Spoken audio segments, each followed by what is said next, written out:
Hello student.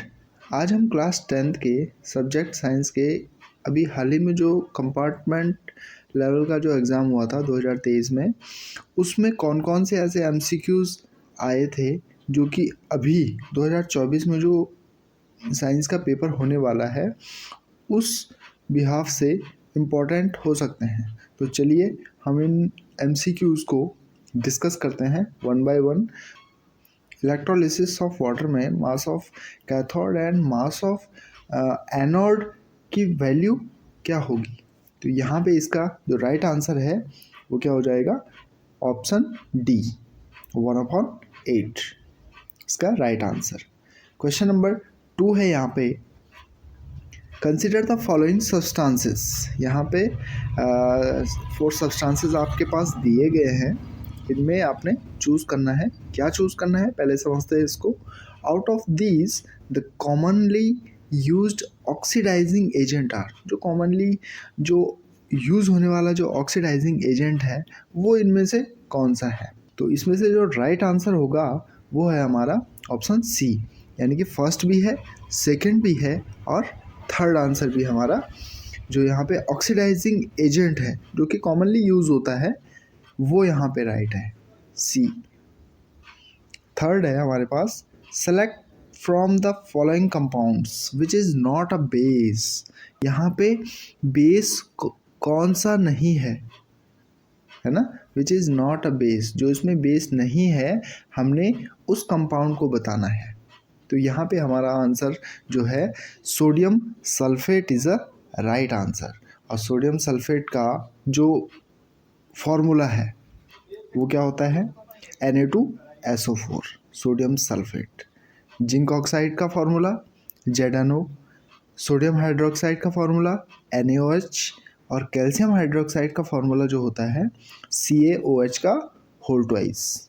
तो आप साथ साथ इन फॉर्मूलाज को भी नोट डाउन करते जाइएगा क्योंकि ये भी इम्पोर्टेंट है, ये भी आ सकता है। अब हम क्वेश्चन नंबर 4 को पढ़ेंगे। 2 gram of yellow sulphur powder is burn in a china dish and the fumes are collected in a test tubes. हमने क्या किया? 2 gram of yellow sulphur powder को हमने जलाया, बर्न किया चाइना डिश में, ठीक है। चाइना डिश में हमने 2 ग्राम सल्फर पाउडर को हमने जलाया और उसकी जो फ्यूम्स निकली, राख निकली, वो हमने कलेक्टेड की टेस्ट ट्यूब में, ठीक है। Then water is added in a test tube, फिर हमने उस टेस्ट ट्यूब में क्या ऐड किया? वाटर ऐड किया and the solution is tested separately with blue and red litmus paper. Then हमने उसको सेपरेटली ब्लू और रेड लिटमस पेपर में टेस्ट किया। तो जो करेक्ट ऑप्शन है इसमें से क्या होगा? Correct option is B, blue litmus turn हो जाता है रेड में and red litmus remains red. Red litmus जो पेपर है वो रेड ही रहता है, तो बी इसका राइट आंसर हो जाएगा। फिफ्थ है इसका, विच one of the following metals is malleable and poor conductor of electricity. कौन सा ऐसा मेटल यहाँ पे जो इन चारों में से दे रखा है मेलिएबल है और इलेक्ट्रिसिटी का पुअर कंडक्टर है? तो option C is a right answer, lead, ठीक है। और इसका जो सिंबल है वो क्या होता है? Pb। इसी तरह से कॉपर का सिंबल Cu, जिंक का Zn और सिल्वर का Ag। 6 है यहाँ पे, you want to test for hardness of water but hard water is not available in the laboratory. Which of the following compounds may be dissolve in pure water to make it hard. तो यहाँ पे ये बोल रहा है कि अगर आपने वाटर के हार्डनेस को चेक करना है ना, वाटर के हार्डनेस को अगर आपने चेक करना है लेकिन आपके पास लेबोरेटरी में अवेलेबल नहीं है, हार्ड वाटर अवेलेबल नहीं है, तो आप अपने प्योर वाटर में क्या ऐसा मिलाएंगे कि जिससे आपका वाटर हार्ड हो जाए? तो यहाँ पे जो करेक्ट आंसर है वो है ऑप्शन बी। यहाँ पे आप सेकेंड और थर्ड, सल्फेट ऑफ मैग्नीशियम अपने वाटर में मिलाएंगे और क्लोराइड ऑफ कैल्शियम जब आप अपने प्योर वाटर में मिलाएंगे तो वो हार्डनेस ऑफ वाटर का रूप ले लेगा। नेक्स्ट है हमारे पास which one of the following property of carbon is not responsible for its formation of large number of compounds. तो इसका राइट ऑप्शन हो जाएगा हमारा सी इज अ एलोट्रॉपी, है ना। और एलोट्रॉपी क्या होती है? एलोट्रॉपी हमारी कुछ सब्सटेंस की एक जैसे फॉर एग्जांपल एलोट्रॉपी कुछ सब्सटेंस की एक से अधिक फॉर्म में रहने की एबिलिटी को ही हम एलोट्रॉपी कहते हैं। अंडरस्टैंड। नेक्स्ट है 8th जो हमारा MCQs है, which one of the following molecules is produced initially when glucose break down in the cytoplasm of a cell in aerobic as well as anaerobic respiration. तो इसका right answer है D. 9th है as compare to day time the amount of carbon dioxide released by the plants during night is more because, इसका right answer है C, क्योंकि major amount of carbon dioxide produce is used up for photosynthesis during day time.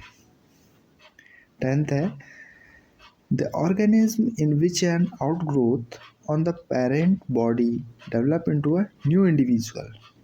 Right answer is D, यानी कि yeast।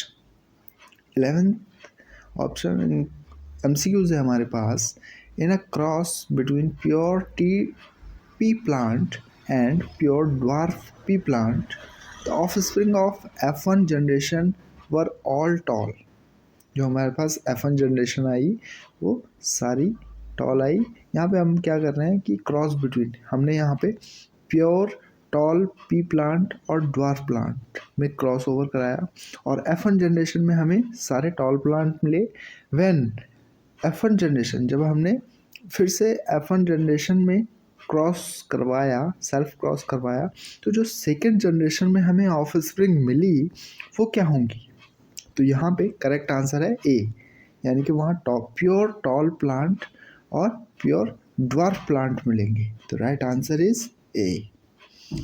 12 है हमारे पास, when an object is placed beyond 2f of a convex lens the nature of the image formed is image. यहाँ पे इसका right answer है जो इमेज बनेगी रियल बनेगी, इन्वर्टेड बनेगी और डिमिनिश्ड बनेगी। Do you understand? Diminished means smaller.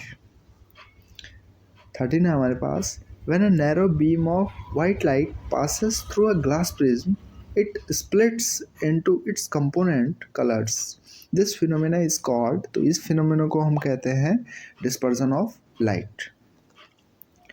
14 है हमारे पास, a material used for making heating element of electrical heating devices should have. तो इसका राइट आंसर हो जाएगा ए, यानी कि वो बना होना चाहिए high resistivity and high melting point. 15 है हमारे पास, the resistance of a wire does not depend on its. तो ये किस पे डिपेंड नहीं होता है? D, material. सी, शेप, इसके शेप पे डिपेंड नहीं होता है रेजिस्टेंस ऑफ अ वायर। 16 है हमारे पास, the shape of magnetic field lines produced. जो मैग्नेटिक फील्ड लाइंस है वो प्रोड्यूस होती हैं इनसाइड अ सोलेनॉइड। सोलेनॉइड में कैसे प्रोड्यूस होती हैं? सोलेनॉइड में के अंदर स्ट्रेट और अराउंड अ स्ट्रेट कंडक्टर, वहाँ सर्कुलर राउंड में प्रोड्यूस्ड होती हैं।